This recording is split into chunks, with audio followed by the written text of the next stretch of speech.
this was a bloody place. The ocean here was all full of bodies and blood all over the place.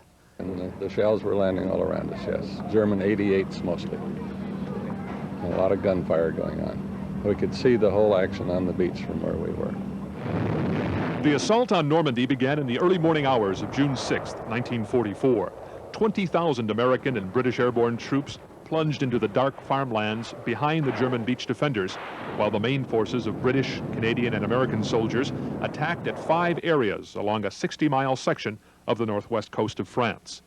4,000 ships, supported by 12,000 aircraft, landed 150,000 soldiers in one day.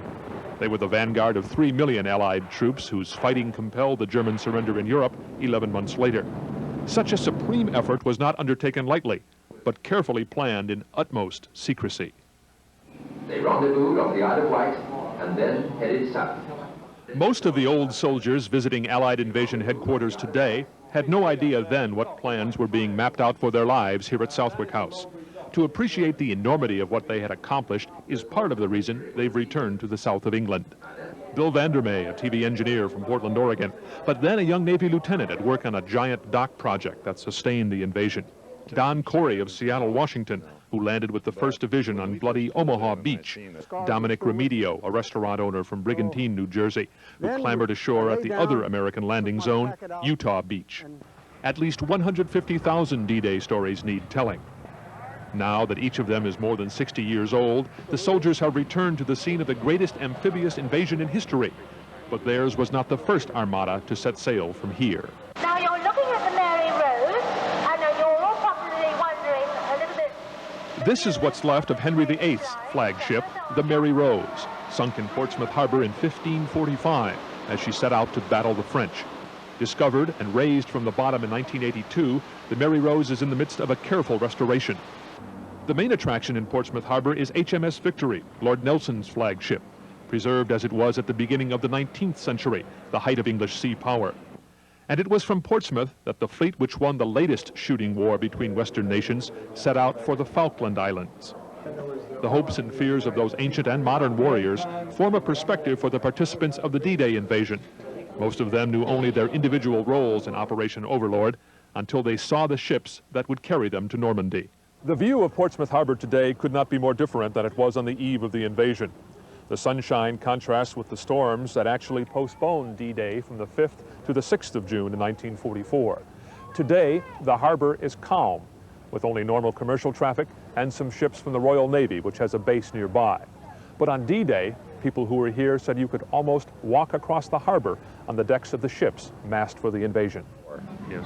There were 4,000 ships out there, just a massive ships, unbelievable, incredible. The next day, actually D-Day, June 6th, the harbor was empty. The most amazing sight I've ever seen. Dawn on the 6th of June found the invaders spread out along the coast and into the countryside of Normandy. Indeed, some had already recaptured part of France, but their success was not achieved without the most rigorous training, intricate planning, a bit of luck, and some pre-invasion revelry. A taste of all that is coming up tomorrow in part 2 of The Soldier's Return. In Portsmouth, England, I'm Jim Hyde, Channel 2 News.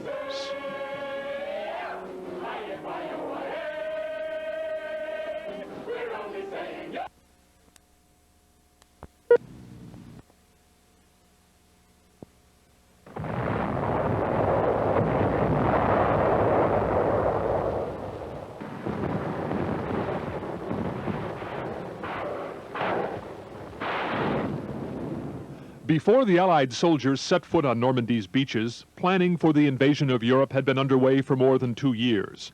During that time, millions of American soldiers were trained for battle, and the war machines and materiel they would need were being produced as fast as possible. American forces began to gather in Great Britain. Meanwhile, the air war over Europe raged on, with the Allies gradually achieving domination. Astonishingly, just where the invasion would be was kept secret until D-Day. Hitler continued to believe the attack would come along the narrowest point of the English Channel, near Calais. The largest part of the German defenders were concentrated there, even while the invasion was launched south of Portsmouth along a 60-mile wide section of the Normandy coast. deception played a large part in preserving the secrecy. That was one of the ships that was sending false signals at sea, doing the same job. Even as the troop ships were steaming from the south of England, others were sending false signals to the Germans, indicating landing sites as far north as Norway. For the real army, the tension leading up to D-Day was only temporarily broken by an evening's entertainment unique to England during the Blitz.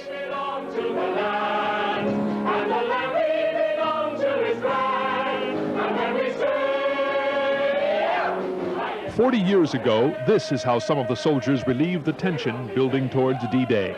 Tonight, it's a full-scale dugout evening put on by the local community theater group in the Guildhall at Southampton. The mood is carefully recreated. First of all, you've been issued with a ration book. Hands up anyone that's not got a ration book.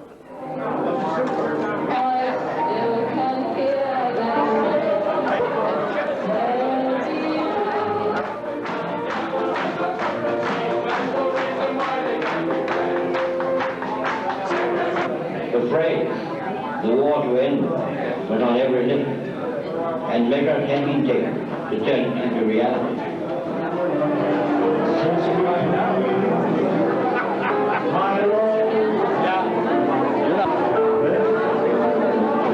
All these old songs, and it's great feeling tonight. It just brings back so many great memories.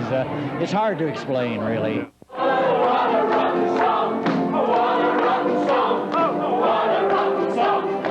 The dugout evening's been great fun for all, just as these bomb shelter parties must have been 40 years ago. A diversion from the real business at hand. The following morning found us on a Channel ferry approaching the French coast near Cherbourg. A calm and sunny day, contrasting with the last time these soldiers saw Normandy from a ship in the English Channel. We were just sort of huddled in there together, and it was pretty choppy, and a lot of fellows were seasick, and so we just didn't know what to expect. We're all pretty green, and we just, I think we were just anxious to get ashore. We don't know what lay ahead. What lay ahead was bloody Omaha Beach, the hedgerow fighting, airborne attacks behind German lines. How they fared on the longest day is part 3 of The Soldier's Return.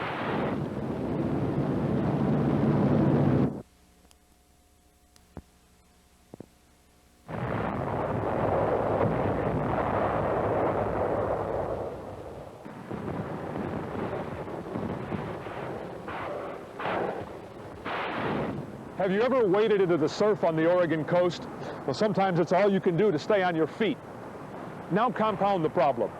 You're carrying 100 pounds of equipment, weapons, ammunition, food, clothing. You've been seasick since yesterday. The giant swells of the channel battering your ship and your brain. And before you can set foot on land, machine guns are trying to kill you. That was the Allied soldiers' welcome to France on D-Day. And these soldiers are not somebody's grandfather, not yet. Some will never be. On this day of conflict, and those that follow, through the generations, the headgear and the haircuts may change, but the faces do not. That is why some of the veterans bring their sons and daughters back to Normandy with them, as they will continue to do for the rest of this year and those ahead. The soldiers want to define this place for the next generations. To the comrades who shared this bloody ground, there is no need to explain. Van Williams survives Utah Beach and the hedgerow fighting inland, but is disabled by a German artillery shell at the Battle of the Bulge. Now he spends his time counseling veterans from several wars through the VFW. Well, there was a relief to be off the craft and up on the hard sand, but we didn't get very far. I'd say maybe from what we're looking at now, halfway when we were hit by an 88 round and our truck disabled. When we got on the beach here, we found real stiff opposition. Our men was completely scattered everywhere. We didn't know what the hell we were going or what, but we set up a unit. Debris and bodies stacked up all over the beach. It was a fantastic sight because I've never seen such wreckage and destruction of equipment in my whole life. Unless you were there, you couldn't realize it either, just the exact amount of carnage that goes on in an invasion. Veterans from the Northwest, like Don Corey and others we meet in Normandy, will not take credit for their individual efforts, but all express the need to see this coast again. It looks totally different. It's a little hard to recognize. So much of it has been totally rebuilt and everything. The beach looks about the same though, same sand. There is admiration, though, for others' courage, particularly the Rangers who scaled the cliffs at Pointe du Hoc, where German artillery, 88mm guns and larger, had commanded the landing beaches. German defenders try to stop the Americans with small arms fire, grenades, even rocks. More Rangers are killed or wounded than make it to the top. Those who do find the big guns have already been moved. Such recreations of the fighting impress visitors today, but there are those who swear the inland fighting is even more hellish. Their story is part 4 of The Soldier's Return.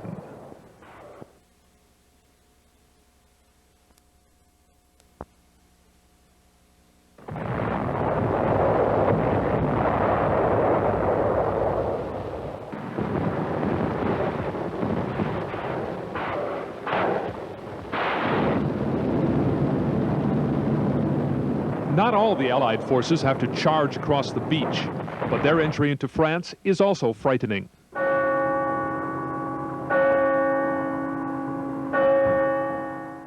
What I remember is those glowing tracer bullets. They were right here in the square. The Germans with tripods, you know, this high, and they're just shooting at the plane. Down?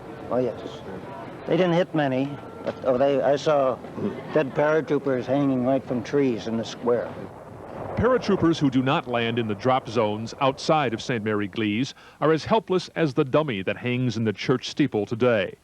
Men of the 82nd and 101st Airborne Divisions are to distract the defenders by dropping behind German lines, forming their own defensive perimeters, and eventually linking up with American troops advancing from Utah Beach.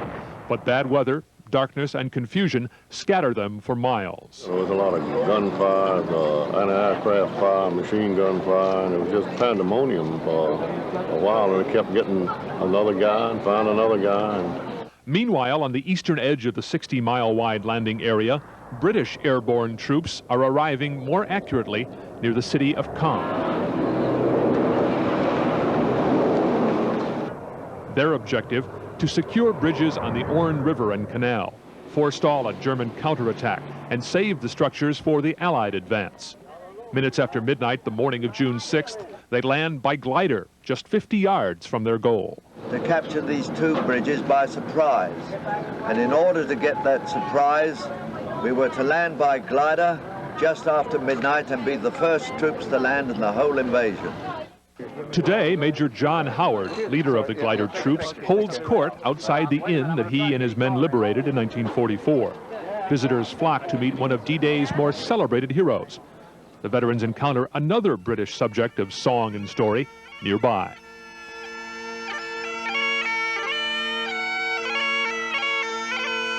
The consensus story about Scotsman Bill Millen says that, armed only with his bagpipe, Millen rallied his beleaguered unit to join the lads at Pegasus Bridge. One version says the Germans declined to shoot him because they thought he was crazy. Millen's smile is disarming today, too. You're looking great. I didn't think I'd see you again. I didn't either. While British units near Caen connect relatively quickly, the link-up of American airborne and beach assault troops is much more difficult, and their ultimate breakout is frustrated for weeks by obstinate German opposition and the nightmarish terrain of the hedgerow country.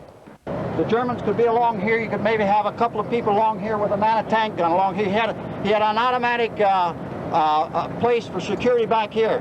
All they had to do was retreat, so we had to take each one of them. Today, our busload of veterans breezes along through the hedgerows, over sunken roads, through ancient property lines marked by thick shrubbery. The only impediments today are comic ones.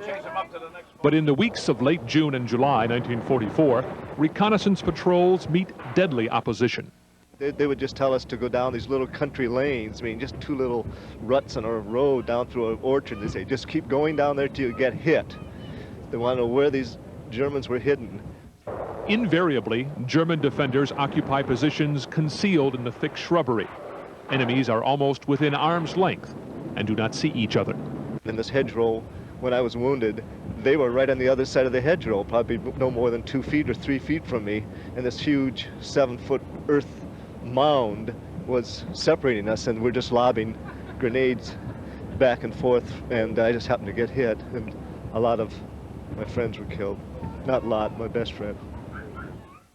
Eventually, ground and airborne troops do meet at St. Mary-Église, as they do again today. The soldiers paused only briefly in 1944 before moving on to attempt the breakout toward Paris. Today there is more time and quiet to remember those who have come before.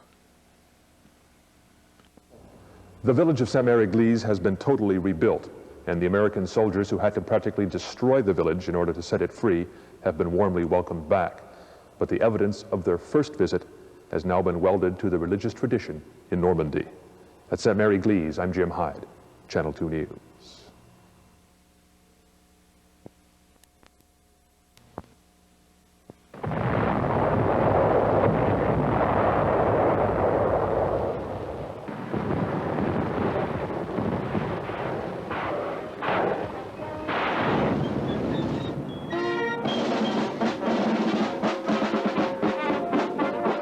Scenes like this are being repeated all this month and through the next in Normandy to mark the day 40 years ago when individual villages were liberated by the Allies. Young soldiers march with instruments of melody, not mayhem in hand. Old soldiers join their ranks. The last time these veterans saw some of their comrades, all were the musicians' age. Those who never grew older are celebrated today.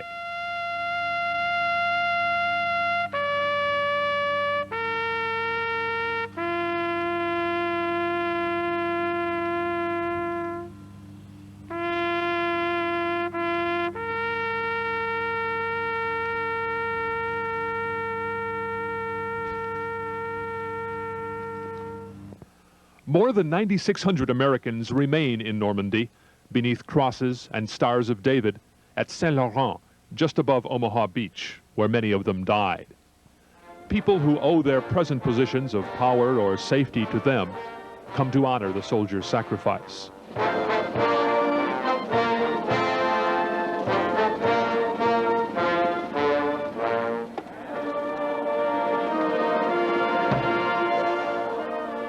No speech can adequately portray their suffering, their sacrifice, their heroism.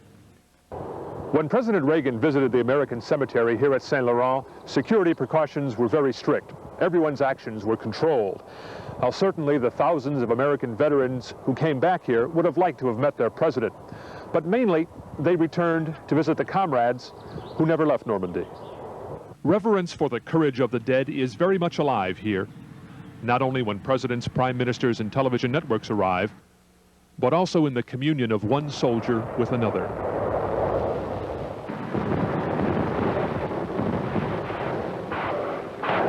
Heroism is not an exclusively American quality in Normandy.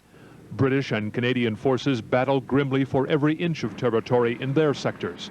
Following the tradition of the Empire, her sons are buried near the place where they fall. The British cemetery at Bayeux is one of many on the road to Berlin. It is a route yielded with bloodiest reluctance by some of its defenders. Ja, es ist so, mitten in den unvermeidlichen Erschütterungen. In the words of the German guests at the ceremony are the feelings of all veterans. It is so, in the midst of uncontrollable events, the warriors burst forth, and things happen which one will never be able to ignore or overlook. Certainly not all the sacrificed lives. La pensée et le culte des morts est l'un des plus justes devoirs que l'on puisse s'imposer. That Frenchmen would host such ceremony for German dead signals that a closing of 40-year-old wounds is underway. But the absence of top German leadership, they were not invited to the main televised commemorations, reminds participants the healing is not complete.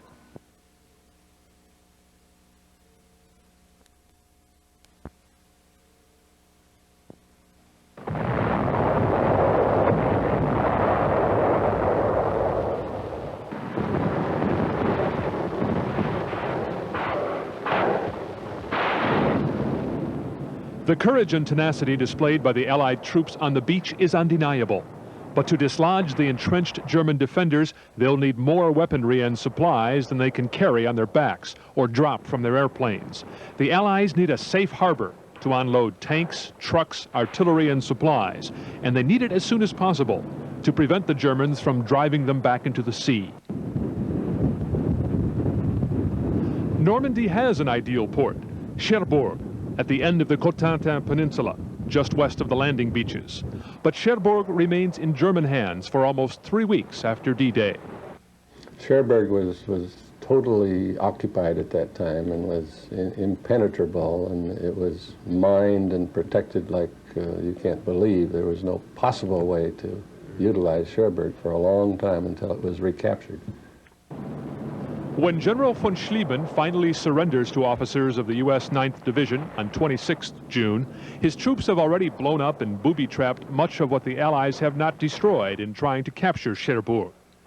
The invaders anticipate as much and have been hard at work for months before D-Day, building a huge prefabricated dock to be floated across the channel and assembled off Omaha Beach. Its concept and scale are incredible. Where we built on the English coast a great number of huge concrete caissons. We call them phoenixes, plus a whole bunch of old derelict ships. We towed them across the channel and sunk them in line to form a breakwater, which permitted ships to come in and rapidly leave again without having to go into the beach and dry out overnight, be sitting ducks. The Mulberry Project includes an outer line of floating breakwaters to intercept the swells, an interior chain of concrete caissons and old ships, sunken in a precise formation to create quiet water for the floating piers. These were the pier heads, floating docks, as it were, which rose and fell with the tide, and they were adjustable. The ships would come in from one end, offload, and then they would embark them into the shore on the pontoon causeways to the beach. And they unloaded just thousands of tons of supplies that way. The Mulberry Project looks neat in museum miniature, but at full scale, the equipment it must deliver can be counted in the thousands of tons. So the Mulberry components must be huge. Each of the concrete caissons is bigger than a 5-story building and weighs more than 60 tons. But the design works. The remains of the second Mulberry Project at the British landing beach near Arromanches is visible today. Its companion at Omaha was destroyed by a storm barely a month after its completion, but it has done the job.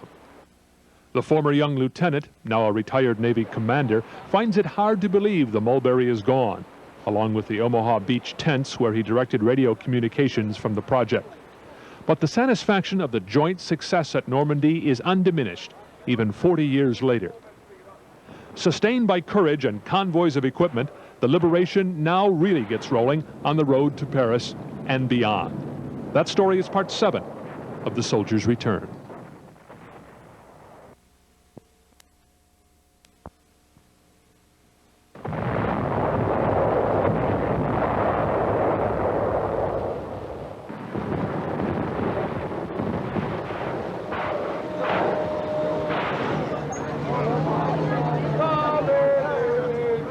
Some of the happiest memories of the veterans' visit to France, both in 1944 and today, are the celebrations welcoming the liberators. The biggest is in Bayeux, one of several French cities claiming to be the first liberated by the Allies. In Bayeux today, they toast everything and everybody in sight. This may be the most unusual parade our veterans have ever seen. There are 1,200 genuine U.S. Army vehicles, everything from jeeps to amphibious landing craft, full of people in authentic U.S. Army uniforms. But none of them are Americans. All are members of a most conscientious collectors club. They have carefully restored the vehicles and uniforms gathered, like themselves, from all over Europe. Our jeep drivers are 2 gentlemen from Luxembourg. Where did you get all the American uniforms? Well, we collected it in Luxembourg, you know, from the bit 3rd Army, U.S. Army, which were driven by Patton to Bastogne, this Battle of Bastogne. And we got it from there, from Bastogne. The club members say finding the proper unit insignia for their uniforms is most difficult. And that problem only adds to the bemusement of the American veterans. But soon, everyone's into the spirit of the occasion. And I yelled, "Hey, 1st Division," at them and waved, and they turned away. I wondered why they didn't yell back, and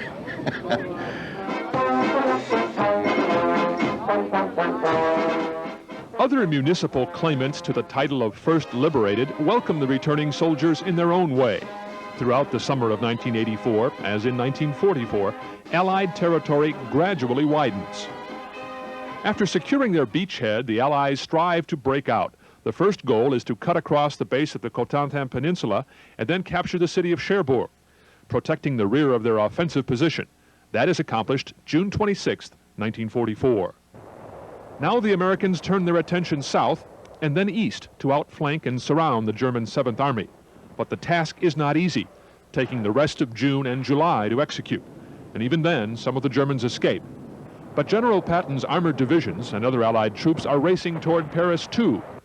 By the 4th week of August, French forces under Generals Leclerc and de Gaulle are eager to lead the Allies into the French capital. This was the #1 goal for the French forces to leapfrog ahead of the other Allies to enter Paris August 25, 1944. The Liberation Day parade was so huge and joyous that for hours it was impossible to cross the Champs-Élysées. Sometimes seems that way today. They were very happy with us, and we were heroes, and they kind of loved us, and we got along just fine. The Champs-Élysées, on which we are right now, was sort of our playground. We had a lot of favorite spots down the line. You visited a few of those today? We plan to, yes. They've all changed a little bit, but we'll certainly take a look. Paris is a long way from Portland, Oregon, but the City of Light becomes home to Bill Vandermeer for the next 14 months. He directs radio communications for the newly liberated nation from a headquarters just off the Champs-Élysées. We went through the Arc de Triomphe several times each day to the office, which was that way. I estimate I went through the Arc de Triomphe about 1,200 times. A lot of memories, a lot of memories. This was an important part of my whole life. The war does not end with the capture of Paris. In September, the ill-fated airborne assault in the Netherlands, Operation Market Garden, costs the Allies dearly. So does the final German counterattack at the Battle of the Bulge in Belgium, before the Allies march into Berlin in April 1945. But the conquest of Normandy marks the beginning of the end of World War II. Some reflections on the significance of D-Day, then and now, will be the conclusion of The Soldier's Return.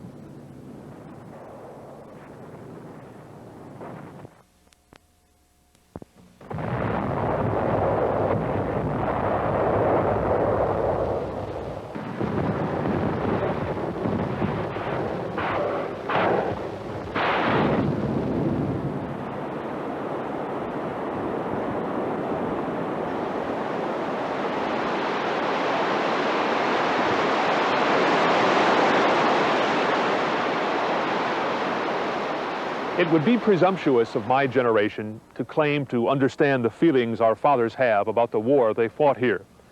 The veterans who survived this bloody beach, and the villages, and the forests, and the bridges beyond, have their own personal perception of the horror that surrounded their first steps into France.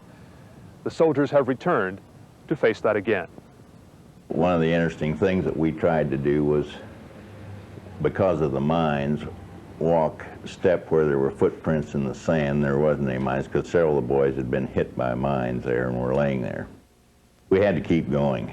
We had to keep going. They had their feet blown off and just laying there waiting for help, but we couldn't help them, of course. That wasn't our job. Our job was to get in, get off the beach as fast as we could. When we first pulled in and I seen it, yeah, I broke down, and I really did too on the bus. It's the impact of seeing it back the first time, but I did clear up a lot of things that were in my mind that I had to see this thing again. To me, it's very sacred ground. Men bled and died here for a few feet of, or inches, of sand as bullets and shell fire cut through their ranks. About them, General Omar Bradley later said, "Every man who set foot on Omaha Beach that day was a hero."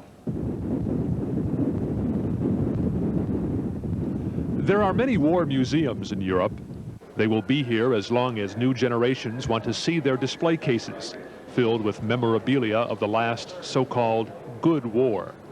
A clear case of good versus evil, aggression vanquished by a righteous self-defense. But the real treasury of the liberation of Europe lives in those who accomplished it. Men and memories will fade. That is why the 40th anniversary is so important to the veterans, and to those of us who bask in the freedom they guaranteed with their lives. Right in the middle of all this fighting and everything, here comes this Frenchman, this really old bicycle, singing his national anthem, and that's one of the reasons we were there. In 1984, the expression modern warfare remains a contradiction in terms, but our methods of computerized, supersonic, mutually assured nuclear destruction relegate the D-Day invasion to the same chapter of history as the Norman conquest of England.